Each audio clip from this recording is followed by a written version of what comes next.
medyo may katotohanan yung tatay ko, may mga kabilin na mga sinasabi. Pero I just want to tell you that hindi naman talaga natin alam kung ano mangyayari. We have a trial this September. Gusto ko para sa inyo that you should remain optimistic. Kasi hindi pwede yung padrino natin nandoon, tapos tayo mahina dito. So we have to remain optimistic because for sure, to honor all the things that he did for this country is to pick ourselves up and do it harder than he did.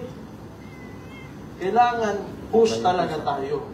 Hindi pwede na nagsakripisyo at ipinakita niya lahat ng kaya niyang gawin para sa minamahal niyang bansa.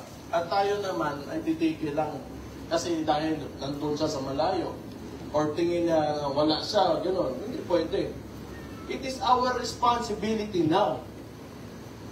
Kasi kung hindi natin i-absorb o tanggapin yung responsibility because he only showed the way. Ang maganda doon, may daanan na pinakita yung tao sa atin. Ang kulang na lang, dadaanan na lang natin. Yun ang pinakamahirap sa lahat. Na makita natin kung saan tayo dadaan. And the only thing that we do now is to go through that road. Now, I ask you, ano ang mas mahirap? Ang sinimulan o yung itutuloy mo lang? Diba? Mas lisod yun ang sugod yun. Karon ipadayo na lang nato. This is to all those Filipinos who believe in Him.